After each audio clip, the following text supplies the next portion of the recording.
The text came in just as I set my keys on the counter. Late shift. Don't wait up. That was it.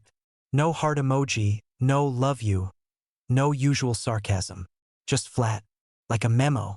I stared at it for a second longer than I should have. Something about the tone didn't sit right. Jenna always added a little flair, even when she was annoyed. But that felt rehearsed. So I typed back, all good. Be safe. Then I poured a drink and sat in the dark. No TV. No music. Just the sound of ice cracking in the glass and the hum of the fridge. I counted the minutes. 9. That's how long it took her to come through the door. She wasn't expecting to see me sitting there. I could tell by the way she froze, keys still in her hand, eyes wide like she just walked into a trap. Hey, she said, too casually. Forgot my badge. Gotta run. Her lipstick was fresh, heavier than usual. The red one she only wore on date nights. She smelled like the kind of perfume they sample at Nordstrom, not the vanilla stuff she sprayed every morning. And her hair, pinned up like she was headed somewhere nice, not to mop up the ER on a late shift. You drive to the hospital in 8 minutes? I asked, sipping my drink. She blinked, then smirked. What, are we clocking my miles now? You weren't at work. Jenna shrugged, dropped her keys in the bowl, and walked past me like I was a hotel lamp. Mitch, I'm tired. Can we not do this tonight? You're not even trying to lie well anymore. She stopped at the stairs, didn't turn around. Jesus, maybe you should take a sleeping pill or something. I'm awake now. That made her pause. Not just tonight. I mean really awake. I see it now. All of it. She looked over her shoulder, and for a second, I saw something shift in her face. Not guilt, not panic, just a flicker of acceptance. Like she knew I'd finally caught up. She didn't apologize, didn't deny a thing. She just turned and walked upstairs, slow and quiet, didn't say a single word. That silence told me everything. The next morning felt like waking up in someone else's house. Same walls, same kitchen, but everything had that weird, hollow feel, like a stage set. Jenna was already dressed. Hair straightened, makeup perfect, cereal untouched. She didn't even look up when I walked in. I didn't say good morning. Neither did she. She scrolled her phone like I wasn't there. I opened the cabinet, pulled out the mug with the crack in the handle, and poured coffee from the pot she'd already made. It was lukewarm, fitting. I leaned against the counter and looked out the window. Backyard was soaked from last night's rain. The patio chairs still wet. Her gardening gloves were hanging on the fence post like she forgot them weeks ago. She hadn't touched those plants since spring. Truth was, she hadn't touched much of anything in this house for a while. Not me. Not our conversations. Not even the dinner table except when we had guests. She got up and walked out of the room without a word. Just grabbed her purse, clicked out the door, and was gone. I took one sip of the coffee and poured the rest down the sink. Then I grabbed the black notebook from the junk drawer, the one I'd used to track the subcontractors' pay schedules when the office system went down last year. Flipped to a clean page. I didn't write about how I felt. That wasn't the point. I wrote what I saw. October 1st, 9:12 p.m. Jenna texts. Late shift, don't wait up. 9:21 p.m. Enters house wearing lipstick, perfume, hair pinned. Says she forgot badge. No hospital bag. No badge. Car parked facing wrong direction for commute. That was the beginning. I kept going. Not just about last night. I listed things from the past few months, patterns I'd ignored. The gym clothes she never actually sweated in. The phone calls she took in the garage. The fake fights picked before she left for errands.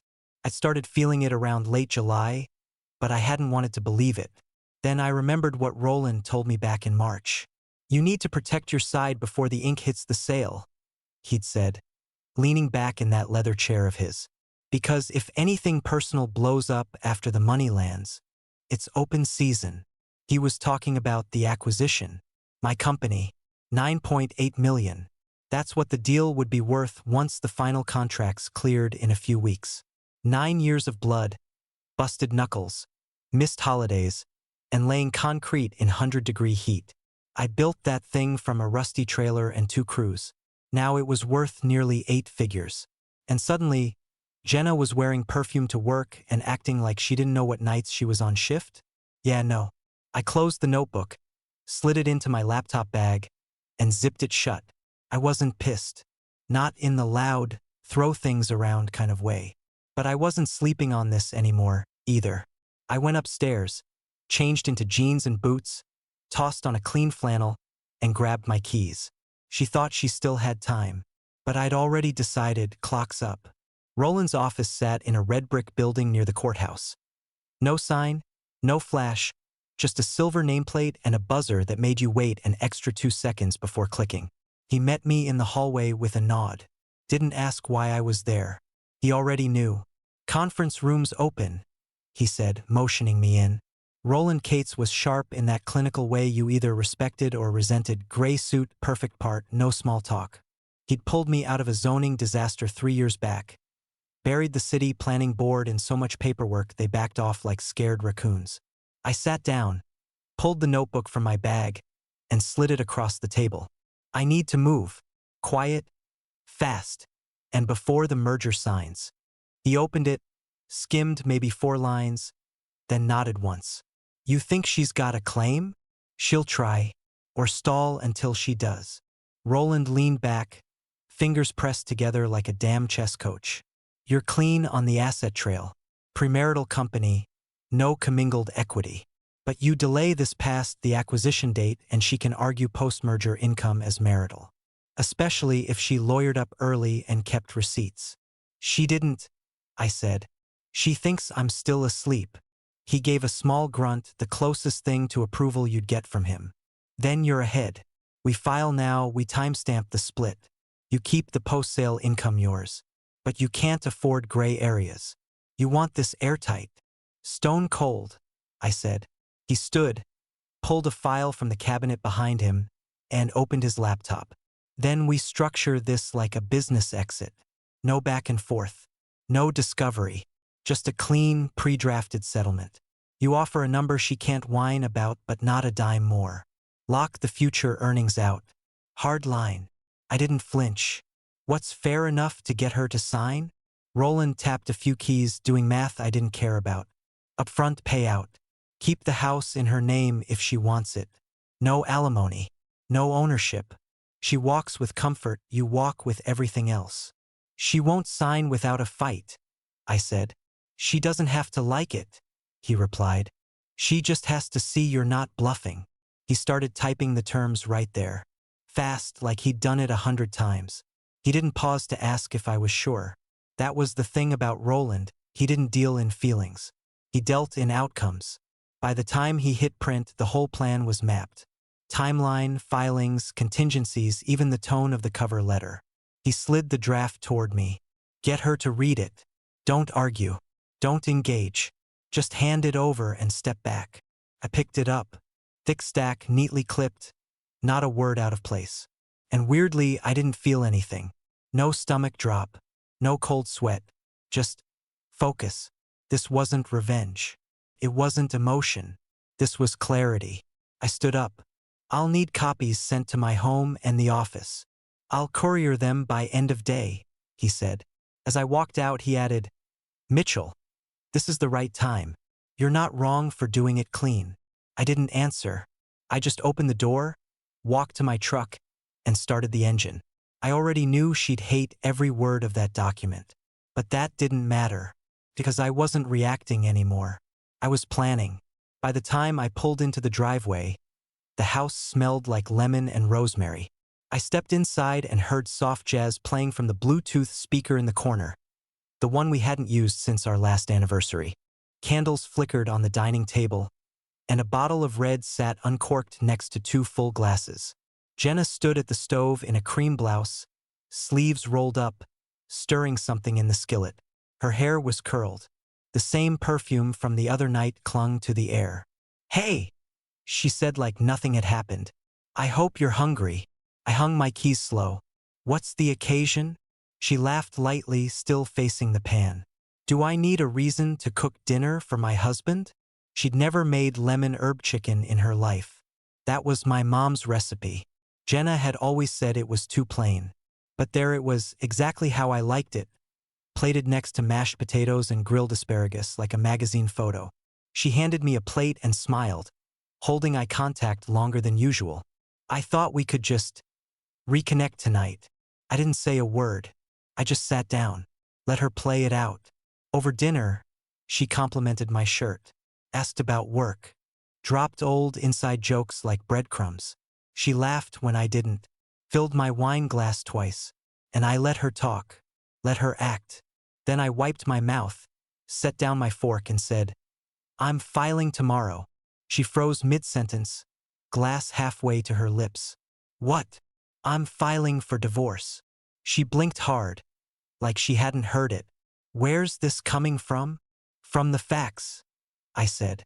"From last night. From months of this." She put her glass down a little too hard. "You're seriously doing this? After I cook, after I try. You cooked chicken, Jenna. That's not a marriage." Her tone snapped. "So what, one bad night and you're done? You think I'm cheating just because I got home late and wore lipstick?" I didn't flinch. "You've been checked out for months. This show tonight doesn't undo that." She pushed her chair back and stood up. "You're being paranoid. You've been stressed, you're spiraling." Cut in calm. "This isn't paranoia. This is a boundary. I'm not playing guessing games with someone who lies to my face." She paced behind her chair, jaw tight. "You've already talked to a lawyer, haven't you?" I didn't answer. She threw her hands up. "Jesus, Mitch, this is insane. You don't just drop this over dinner. You've been dropping pieces of our marriage for over a year. I'm just putting the rest down now." She stared at me, breathing hard, waiting for me to crack, to explain, to chase. I didn't. She turned and stormed out of the room, heels clicking hard across the tile. I sat back down and finished my chicken. It wasn't hot anymore, but it was good. And for the first time in months, I wasn't waiting on her. I was done waiting. The next morning, I came downstairs to the smell of bacon, fresh coffee, and French toast stacked like a Pinterest photo. Jenna was already dressed. Not for work, just casual pretty. Soft sweater, messy bun, subtle makeup, like she wanted it to look effortless. "Morning," she said, placing a plate in front of me like a waitress. "Thought I'd surprise you." I nodded, sat down, said nothing. She poured my coffee. "Still take it black, right?" I opened the notebook beside my plate and jotted a line under the date. Day 1, breakfast charm, subtle makeup, calm tone. All performance. She sat across from me with her own plate and tried to talk about the weather, some neighbor's new dog, a movie she knew I hated. I chewed, swallowed, nodded when I had to, but I didn't give her a thing. Later that night, she found me in the living room watching the news. She sat next to me real close, pressed her leg against mine. "You remember this couch?" she said. "We picked it out after that fight at the old place. You wouldn't stop until we found the exact one with the stupid recliner button." She laughed softly. I didn't. She leaned into my shoulder. I wrote another line in the notebook tucked beside me on the armrest. Nostalgia attempt, shared memory. Intent, soften emotional line. That was the rhythm all week. Mornings were fluffy eggs and music playing softly in the background. Nights were gentle questions, flirty touches, fake laughs. She started watching the shows I liked again, old westerns, home renovation stuff, like she suddenly cared about wood trim and drywall anchors. One night, she came into the bedroom in the black robe I hadn't seen in years. "I miss us," she whispered. Her hand slid under my shirt. I stepped back. "This doesn't fix anything." Her eyes flickered, like she wanted to cry, but couldn't quite get there. I went downstairs, logged it all. Attempted seduction, emotional bait, did not engage. By Wednesday, the act cracked. She followed me into the kitchen that morning, barefoot, arms crossed. "You know, you don't have to act like I'm poison."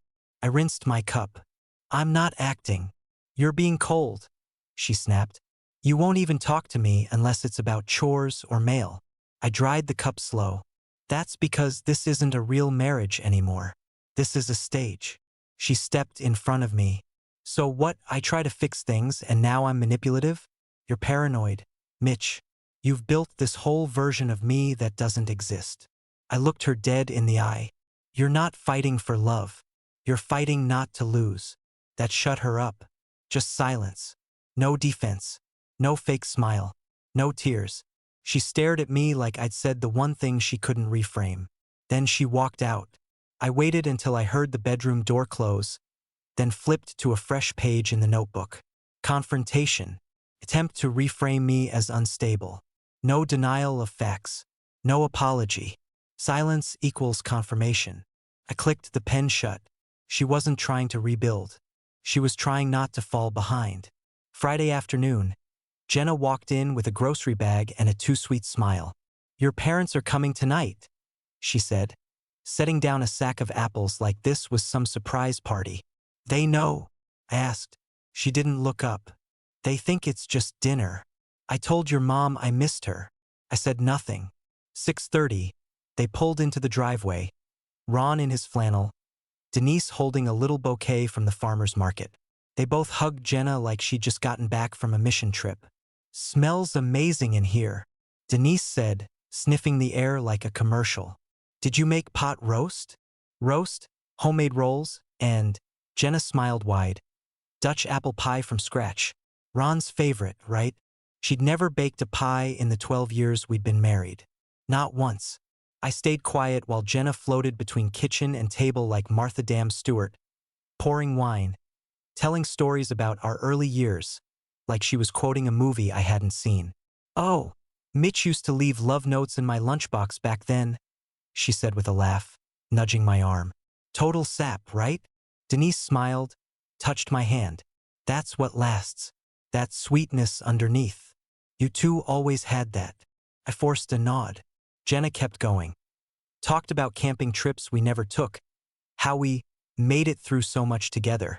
I just stared at my plate, chewing slowly, logging every false memory she planted like a damn pro. After dinner, while Jenna brewed coffee, Denise caught me in the hallway near the coat rack. She's trying, sweetheart, she said softly. Don't throw this away too fast. I looked at her. My mom, who always wanted peace, who saw Jenna as a second daughter. I could have said a lot in that moment. Could have laid it all out. But I didn't. I just gave a small nod and said, Thanks, Mom. Jenna came in smiling with a tray of mugs like nothing was fractured. We sat through pie and coffee. Ron talked about his boat engine and Jenna laughed at all the right spots. She even put her hand on my knee once. I didn't move. After they left and the door shut behind them, she turned to me, arms crossed. Well, I leaned against the wall. That was quite a show. She narrowed her eyes. I wasn't acting. Yeah, you were. You didn't try to fix anything. You tried to reframe it. Pretend we were always perfect so they'd back you up. She folded her arms tighter. You going to tell them the truth? Yes, I said. Because they deserve to hear it from me, not a script you rehearsed. She didn't answer. Didn't need to. Her eyes said it all. She wasn't expecting me to be this clear, but I was done being anything else. Sunday morning, we sat at a corner booth at the Magnolia House, my mom's favorite brunch spot. Brick walls, too many plants, and eggs that cost $12 a plate. Jenna had picked the place. She was already talking before the server even brought the coffee. So, she said, stirring her latte with a little too much enthusiasm, Mitch has decided he's in his detachment phase. My mother looked confused. What kind of phase? Jenna laughed, waving it off. You know, midlife fog or whatever. He started journaling and giving me these speeches. One night he says we're getting divorced. The next day he eats French toast like nothing happened. Ron raised an eyebrow. Divorce? Jenna rolled her eyes like it was a sitcom. He's not serious. Just working through stuff. She smiled at me real sweet. Right, babe? I looked her straight in the face. No, I'm serious. She blinked. The smile froze, then cracked just slightly. Denise's fork paused midair. Wait, are you two actually talking about separating? I nodded once. Calm. It's not a phase. It's clarity. Jenna let out a soft chuckle. See? He even sounds like one of those online therapy guys now. I kept my voice even. This isn't a joke. This is where we are. The table went quiet. Ron leaned back, watching both of us. Denise looked from me to Jenna like we'd pulled the rug out from under her quiche. Jenna tried to pivot. We've just hit a weird patch, that's all. I mean, every couple does. We're working through it. No, I said. We're not. You're performing. I'm done. Denise set her napkin down. Mitch, I didn't realize things were this far along. They are.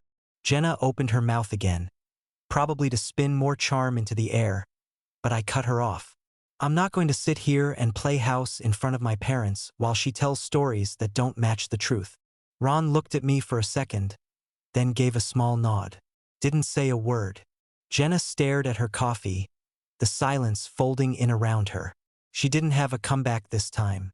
My mom sat back, eyes glassy. She didn't ask another question. The check came.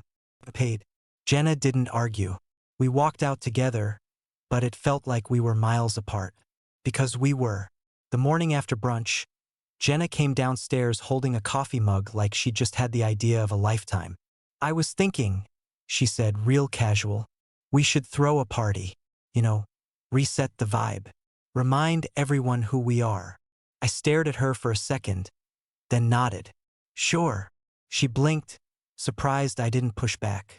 Really? Yeah, let's do it big. I waited until she left for yoga, then called Roland. I need the contract finalized, I said. Everything. Full terms. Ready to sign. You want her to read it there? He asked. No, I said. I want her to sign it. In front of everyone. He didn't argue. Just said, you'll have it in hand by Friday. Saturday night, the house looked like it belonged to people who had their names printed on wine bottles. Caterers set up a hot station on the patio. White tent, space heaters, lighting strung through the trees.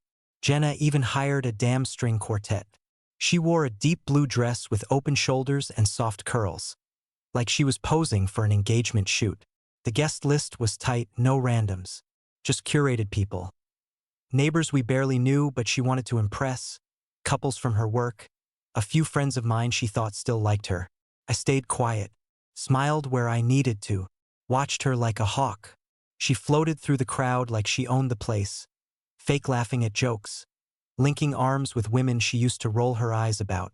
Around 9, she tapped her glass with a fork and stood near the outdoor fireplace. Thank you all for coming, she said, smiling wide. It's been a weird year, hasn't it? Tough one. But through everything, Mitch and I, we've chosen each other. We've chosen love. Some people clapped. Others gave that soft sound like they were watching a Hallmark scene. She kept going. Love isn't always clean. It's messy and hard and inconvenient. But the only thing that matters is showing up. That's what we've learned. I stepped forward, calm and steady, and held up the folder. Since we're choosing each other, I said, you won't mind signing this tonight, right now. The crowd shifted, confused. She looked at me like I just pulled a gun. What the hell is that? She asked, smile vanishing. Our divorce agreement, I said. The one that protects what's mine after the business sale. The one that confirms we're either starting over or parting ways. For real. The air sucked out of the patio. Nobody said a word. You planned this? She hissed, stepping closer. You waited until I was vulnerable in front of all these people to humiliate me? No, I said. I waited until you had an audience. Since that's clearly the only way you operate now. You're disgusting, she snapped. You wanted a spectacle. You wanted to make me look like the villain. I didn't blink. Then prove me wrong. Sign it. She grabbed the folder from my hand, flipped through it like it might catch fire, then shoved it back into my chest. I'm not doing this with you in front of our friends. They're not here for you. They're here for the version of you sold them. She spun toward the crowd, voice shaking. I don't know what's gotten into him. He's been paranoid and cruel. This isn't who he is. I don't deserve this. Someone tried to hand her a glass of wine. She pushed it away and stormed back inside. I stood there for a second, just watching the guests. Most of them too stunned to move, wine glasses frozen halfway up. Then I walked across the patio, down the steps, and straight through the gate without looking back. Behind me, the party collapsed into whispers. The house after the party was dead quiet. No music, no candlelight, no fake breakfasts or forced smiles. Just two people moving around each other like strangers. She tried talking that first night. I walked past her. She called my name twice. I didn't stop. The second night, she came into the living room holding 2 glasses of wine. I didn't look up from the folder in my lap. "You're really not going to say anything?" she asked, standing there in the dark. "Nope." She stared at me for a long second, then turned and walked away. By the third day, she stopped trying. No more eggs, no flirting, no speeches, just silence. And I was fine with that. The paperwork was ready. Roland filed it all. Clean, simple, no mediation. She'd signed the draft after 2 days of stonewalling. Didn't even read most of it. Just scribbled her name and slid it across the table like it burned her hands. I kept every cent of post-merger assets. Every line was locked. She got what she deserved, and nothing more. The final court appearance was routine. No tears, no shouting. Just the thump of the judge's stamp and a clerk's voice calling out, "Next case." Outside, the sun was brutal. Dry heat, not a cloud in the sky. I was halfway down the steps when I heard her behind me. "Mitch!" I turned. She stood just off to the side, arms crossed like she was hugging herself. "Can we talk?" "Just us." I kept my hands in my pockets. "About what?" "I don't know," she said. "I just need a minute that's not a performance." I looked at her. No makeup, hair pulled back, pale from stress. She finally looked like a real person, but I wasn't moved. "No," I said gently. "You had every chance. I'm not reopening this." Her voice cracked. "I still love you." I didn't even blink. "No, you love control." That landed like a punch. Her mouth opened, then shut. Her shoulders fell the smallest bit, like something in her had finally caved in. She didn't cry, didn't chase me, and I didn't wait around for her to try. I just turned and walked away, down the steps, into the street, into my life. No noise, no rage, no guilt, just done. By Wednesday morning, the wire hit. 9.8 million. My full stake. No delays, no splits, no drama. Roland sent me a 1-line email. "Confirmed. You're clear." I sat with that for a second, staring at the screen. No shout, no fist pump, no champagne, just silence. I shut the laptop, grabbed my jacket, and walked out into the city. The air was crisp, early fall, sun cutting through the buildings like it meant something. Cars honked, people moved fast, earbuds in, heads down. Life. I didn't have a destination, just walked, block after block, past the same lunch spots, the same stores I never noticed before. And then, I saw her, Jenna. She was sitting alone at an outdoor table at a cafe on 3rd. Hair in a low bun, no makeup, sweater pulled over her hands. No audience, no smile, just her. She looked human, real. Maybe for the first time. She didn't see me, or maybe she did and didn't show it. I stopped across the street. For half a second, I waited for something sharp to hit. Anger, regret, guilt, something. But it didn't come. I felt calm, not proud, not bitter, just free. I watched her stir her coffee, then glance up at the sky like she was waiting for a sign. I didn't wave, didn't walk over, didn't need to. She was her problem now, not mine. I turned and headed toward the water. The sidewalks buzzed around me. Kids laughing, dogs barking, music spilling from an open bar. I didn't stop for any of it. I just kept walking, step by step, lighter than I'd felt in years.